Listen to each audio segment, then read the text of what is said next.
Abuziafo yamamu achi asaso amamu hamamu afishia paweyi ya prem to brekasye ana abuziafo yatwe de ababese dubako empe mu no nti we ensam a coach ko breman ko bata ne twakre hinke o mamuni amanfo nkro so a mompetrep ne mpatrapa magiatum ene yakekese ne a abuzia ye de bremo Sompa television so no mamuni to South African Cup of Nations no a ekoso Ivory Coast abonten so no akoy commentary nti da makase no ye de Abraham 11:30 no ensam de do na poso eni Ghana soja fo mpanimfo abuzia ye ntete ya ye tete ene sensa kire bi ebekoso emenam soma kikiri bi ayiniti ewumu a abuzia ye bebawram na yakwakode ho enkomo na emraso gani owo emraso gefiema desia ewo commander edine gwafo ebrem abato mpeso yaso onabo Samuel Atamelsia Ghana mampede awonya ne baby Professor John Evans Atamelsia oye ni nua nimpon e de atuja se nipa binom a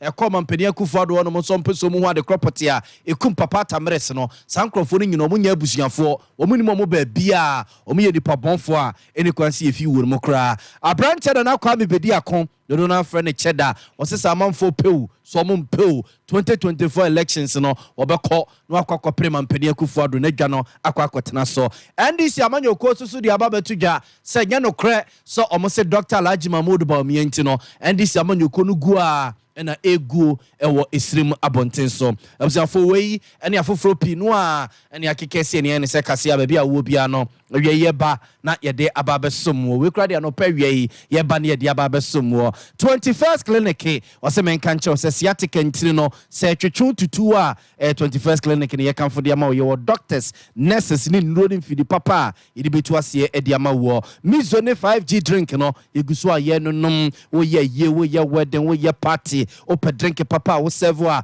ebeti woni mu a mizone 5G no Tabita clinic o se diabetes ni prostate no be ma Jonso otiya wum fone eche Tabita clinic ni enhwe wo na 3 Herbal Center e 3 cool capsules abadwa so a koko ntida bia osisi ya oya koko na se betu ase be Cloud Internet Ghana e ba ni internet ya ne he wo mo ye ho adwuma de ama ya wo ye adwuma wo adwuma odi ye adwuma wo adwuma ni fie nyina Cloud Internet Ghana ehwe no watoto de ama ma mi abe se wie watena se wo abe Herbal clinic ya de no de hu de den de esi atode ama huhum no fa bedano na onsintu ase efiri pedua ne mo emfama wei ene afoforo pinu a na ebo echi domo bia donte ma ye vemu a ewe bia bia wo bia no ye bana ya ba besom mo midin ede na ya abo amale bia bagabza fo ye bre na finsam ne yenkomo ankasa emfa emamo abusia samaka shene so afia hyase na ebe ake uba yese mampeni na nadudan kwa kufado wachama PC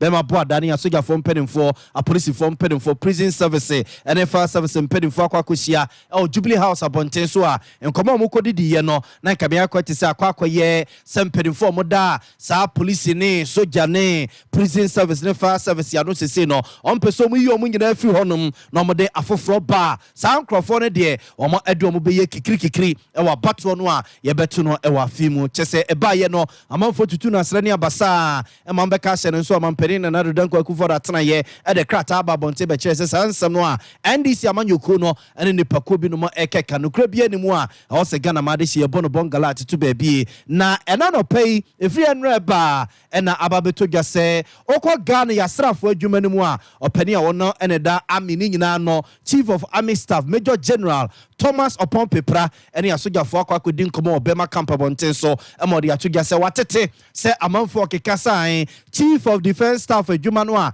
ase eya ababeto no no ya body se yemfama no emo se wompe ne nyina eye kikiri bia ekoso ene wo chese sansebe na amabonten so no no kra bia nim na every bra ebeye chese yese se adwuma no ye de ebema no nipa binom de ne nam nuro so ebi kra de ne nam mpai boso ne ade a ebi kra benya na no Major General Thomas upon pepra no na nko owu afrasasi so se be na se dibre no omumu eno monsa ebe camera woni asoja fo mpenimfo hia ye obema camp abonten so a na sansemi oka ede akira soja fo no yenkotie no na fe nsusu amanfo bi esusu de fa ho no yemfa mamo.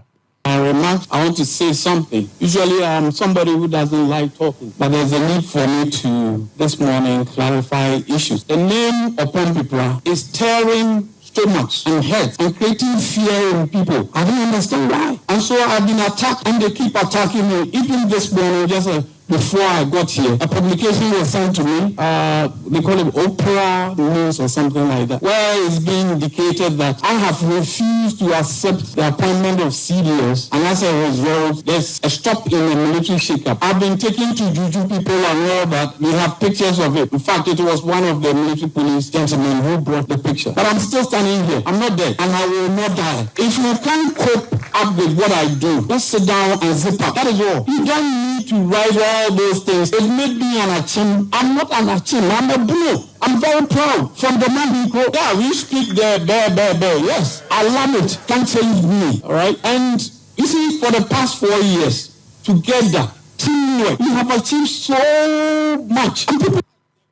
I'm Fonty a chief of army staff, a Major General Thomas Opompepra, and at Yetin in Kenya, na Ochechi Simu say, near a beach as a big cratin dia, Nankum Benya, Nanku, Wolfras Asiso, Ningina Sepeyo, na Omum Nasa de Brenois, a Babaton, my chief of defense staff, the Brenois, a Babaton, a Bekako do, Munsemuntino, Jesomum Penidiate, or Momadin Namunro Susuno, and Ninamunro Somoa, or more bomb pay a good trisono, or more air bomb pay a good. So on the general way, Obeko swat nase, what didn't na me, when ya chimney, where you bunny, one more, Omdin who could Omdin Quakuchino, was so unfratching babia, and your bono ya domain crew, and na ufri, na the Juma wa ye, and then Pempreso, Wababidun, so intimia, no aquano to no po babyatna. Now, Asabi beto just no, and I know po my here do what sia, no, we are singing arching, and what the Achebia Jumedia so some television, and some perfume so no, on a Major Derek Odra.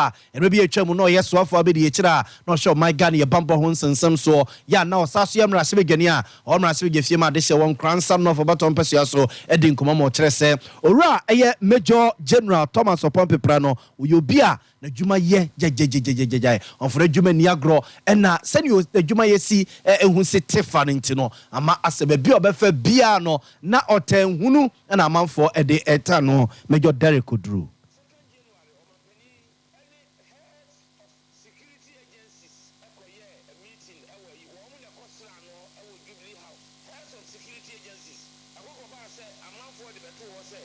I'm for way a Major Derek Odru, where ye can I swap for Abedi, not sure my Ghana, a Bambo Hunsum, a Deputy Defense Minister, Major Derek Odru, and no, where ye can name Rasbigania, now a woman Rasbig Fima, this year, a war and grandson of a baton Persia, so, and ne. And someone a bay a CSS a chief of defense staff the Bria Ababeto and I'm Suma. You got your Major Derek Drew and Koma one a boy, you could see Nensum.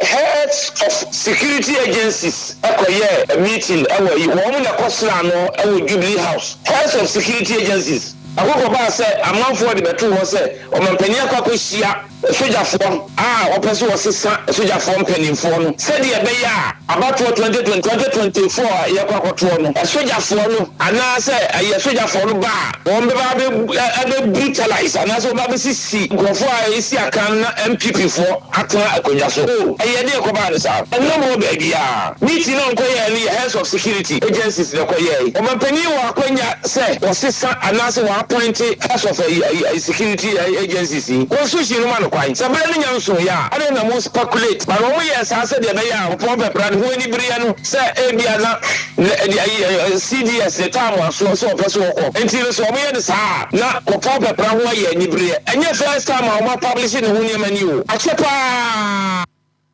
I'm saying Fonty wa ye kanemra so adwane no wo mra so adwafie this year war and grandson of abaton Persia so wono akro no a mampani akufo ado aban ne edikan no na oye deputy defense minister and ye ten kan Major Derek Odru ne nyina eye nsemi a ebe ye yesi ya chesi free enra ba nyina ba bia befa bia eno na manfo didi hu nkomo no chese papa no ano na dwuma ye so ani na dwuma so ani onfo na dwuma ni agro nti no ne ho ani bre a time bebre and a edinachi and so masansam no a pipi and yet was so na afia shasi and a beto ja se osofu sikasam no nto to so akwakofa a 12 frubi e de ababeto Ghana madeshie so a electricity se de okokoto ye se wo de vat bi ababeto so no e no mbetete nen kakra na e kabrani a akwakoto ECG fo so no omo e de atete sa aka ne de afi ho no nam so e ma osofo abedi ye kira ohwe Ghana ho ne de ho nsansam yewra Andrew Ajepa Mesa a chechirim se ni nyina ye se be ye ne nkane ne begina so na enkoba se bia dumso esa so aba be yini to o mamu ntina ma ye abane ye santoto ye kofa vat e de beto ECG fo so no. See, if you look at the scope of the tax and what it is that it's intended to do, it's intended to raise revenue to meet some obligations of government in that sector. It's interesting to know that as we speak, as of July 2023, the amount of money that we've ring-fenced with respect to debt to the IPPs alone is in the range of 1.7 billion. Government has to pay for them. I'm sure you're very much aware that how government revenues are generated to pay for the goods and services is either through taxes or debt. You're very much aware of where our debt situation is. And so it's important that government looks at some mechanisms that then allows it to raise some revenue to meet its obligation.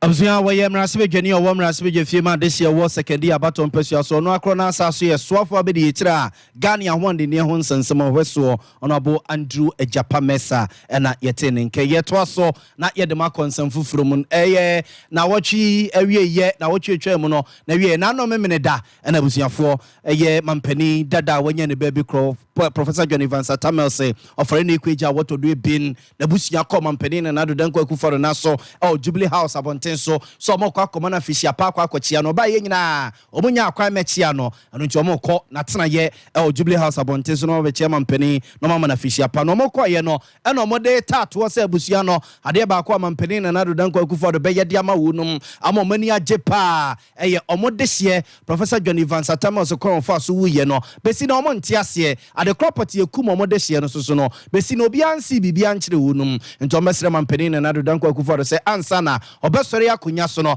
na the property a ekum omode hye Professor John Evans Atamel so no no ama abusua na ehu se eye ne nsem ne buye se bia obi ne mi ane mene ema ne wuye se de aduane na okodi ye so onum so bi ne wuye na nyina abusua na kyeso mo pese omuhu na sansem ya abusua ne bi e de koto mampani na do danko akufo do anim no na Professor John Evans Atamel ne nua nimpon ya wo NDC na sebedwani ema this year war commander edina egwafo ebrem abaton pesua so dia to dwa se sankrofo na ekọ mampani akufo do no no omunye eyi Atamel sebusuafo abusua ne nim omu ba bia omunye nipa bonfo ye ni kwanse so omu so na omu pade a ekum Professor John Evans Atamel sia ewo no ho omumra no momagye mfamfiri no ho. Those people who supposedly went to the president are imposters. They are not members of the Atamel family, including Kuku Aido, the lunatic who led them over there. He knows better. Kuku knows better that those are not my family members. They just went to, it was a fraudulent thing on the president. If one of them claims he's a family head, and if he was a family head, and they were going to have an autopsy, wouldn't he have known about it? Now, if he claims he's a family head and I'm his subject, why didn't he summon me to a family meeting to ask me about the autopsy report instead of going to the president? These are just imposters who wanted their 15 minutes of fame. As a country, let's get serious here. Mental disease is real. Mental disease is real. And there are so many people who may be in suit or smoke or whatever it is, walking around, and they may not be mentally right. Some people may be born with a mental disease. Excuse me to say, some people may acquire it, through any kind of disease. I'm not a medical doctor. But some people also acquire it through drugs. Who wants to know what drugs? If you acquire those impacts, it isn't the real family members. We have an autopsy report, all the autopsy report, and we are satisfied with what the autopsy report But who are these, imposters? Abuzia waye mrasebe dwani owo mrasebe gefema this year war commander Edine Gwafo Ebirema baton pesu aso mfimfim mantemo honorable Samuel Atamels na yete ne nkan ya watch se hwe ye wabodamfo pi omo hye white shirt you ehye fugu ni ade it is one hweye before so we normal so that dam and wabo fi se san crofo no a omo ekomampani na nado dan kwakufu ado na so kobusa se ompeso mu ho de property a ekum professor Johnny Van Satamels no omo nya abusuafo na bia no mabodam kra no wo se ye kwhwehwe o madwenem wei honorable Samuel Atamels nsem ye to aso na most reverend professor Emmanuel Asante Antwi mrebi ye twemu John Wesley Methodist asafo no na ye pene kwanchefo da no de afutu akwa magana ma de hye se aba no aye to na fi no ye hwesa asumdwe asumdwe ena wose ye de ye nikokosi so onye se MPP ni NDC ni CPP sem omo nyina abeto oman no enti asumdwe ena oman ne yenkoso an yenkutamu oman ohole sempanifo ni because of the state of nature. Nature say, never nyina basa. The two abano yi mampani nda she bigwa form beto to nema so the man be yi. The same thing ni kwan say ye bon toa say into aba mayenia. Ye di basa ye ne. They say you pass the bay of man which we are costed there. And you to a bonus or a bonus, say yes, will be asking. Observe Fonti way a most reverend professor Emmanuel Asante Antwi maybe a chomu John Wesley Methodist asafono na yeso fo pomo pon na odano ewo omeyimo na enweche na bono regional minister ma me Justina wo bana hene esoso edibi soso esre ya sofo ye imamfo se abano ye boa ye ho akoto ye ato eni ato awie dawbo eni asomdwe no ejina omoso the minimum said, and so no, some who bring in a cancan leadership. A year after 2024, I acquire a battle afi. Commercial leadership of various religious institutions in Yada. And the far acquaintance so a broad amount of pulpits. And I say, when you're walking, walk as I check no man for us in the tea for them. Let me assume some of the Casache Biera. Somebody. Among they find themselves in these various religious programs. Former me Justina wo bana hene na ono society na nke Bono regional minister no na Bono mantem no mu sunyane abonten so Methodist diocese o so for pani odano very reverend Dr. Solomon Bruce. I feel the book I say you're very matured in the Lord. Say you're very a shafu ye sipi evadimu na enona ye book I say and kind of Methodist are showing one a very Ghana man say on mine mature. You're talking about maturity this year as a church, and the problem that maturity will be a standard to all the nationals. You empire war mine na the public na Ghana for you na you're very mature. Observe way a very reverend Dr. Solomon Bruce yete nenke wono na John Wesley Methodist asafono ne fe wosunyane abonten so no wodano na dwumedie kese e koso honum no so de afutu ema no ye to so egusu adem wa batum yere so paso se dania Ghana man afi ye beto aba ni amanfo bi kra hyase kan wo monsa ko no se nanu munsia hwe omo kokromote wo hwiata kwambia so no wo mo ekwakoto aba na National Commission for Civic Education Director or baby any anyaso bekwai me mata opara na ode afutuo akọ ede amasese yete se amanyoni bi gira baby so media mercy school mercy ya asabia mercy ya ne meyi akwan wo mpotemu a wosesa amanyoni no enye ne botom sika menu mienu yeto nketen a yejeje no ene yede amom so omom panimfo no omomfa enhwenkyekere oman no etisa amanyoni bi gira baby sai mercy school mercy hospital mercy toilet yeyi akwan a ne kaprenim ompere baby ntina na ya kase sika ene yede ekekere oman ne saa no Sikabia amanyophobia de beye juma wa Ghana does not belong to any of them. It belongs to the people of Ghana. And so there is no reason why, as I say, amanyokobi si toilet na Ghana for your boy and Samaomo. There is no reason why, as I say, amanyokobi esti school na your boy and Samaomo. There is no reason why, yes, I say, yejina, na ya kontokwa as ebia party A and a party B. Say, amina me ya kwa way, and amina me ya market way, because the money does not belong to you. It belongs to the people of Ghana. You are only implementing and doing things, providing the services that the Ghanaian people need. And so we have the right to tell whoever we have put in government, it doesn't matter party or also, say, this is what we need. The police must be served. They must be provided things that the police should not be left, say, or we away, now we could demand it for service. Now you can't say, because these are basic fundamental human rights.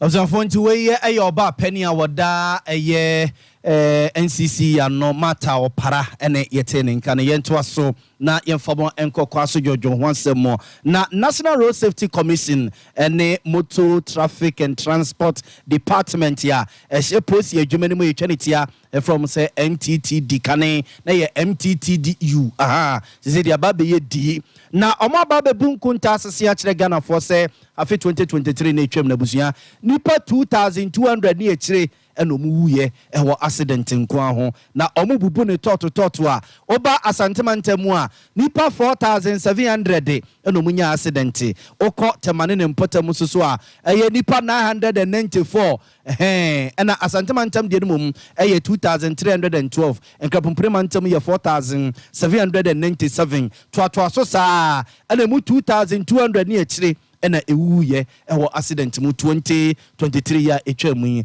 openi David Osafo Adontin and Director General of the National Road Safety Authority ano ochechi nsemu sei edekire yen. So how the Inspector General of Police Jampari has himself initiated a lot of enforcement initiatives that are coming in to complement the efforts of the National Road Safety Authority in terms of campaigns. We have also seen a couple of interventions from the engineering strategy, in which case, if you look at in Accra to Kumasi, there are certain areas that they have started dualizing, especially between Nsawam and Abuja, where we used to record a number of the crashes, usually the head-on. All these have been eliminated. So I think that with the intensive education and sensitization, the advocacy on the part of the National Road Safety Authority in collaboration with the media, supported by the enforcement and the engineering activities, we are seeing this positive result. And as I always say, it is not by way of the magic or a miracle. It is intervention. It is practical on the ground.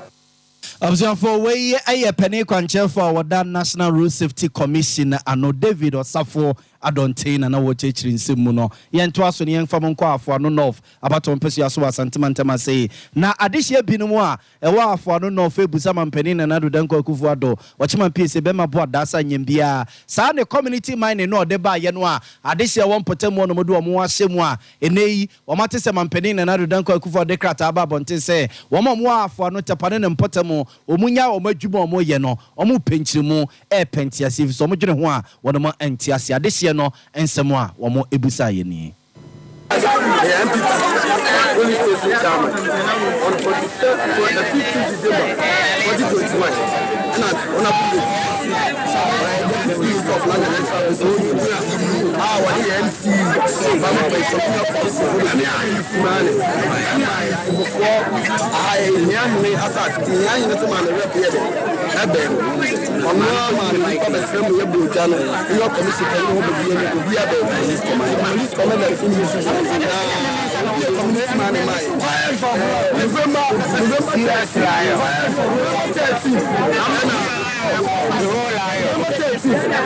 Hana forest for by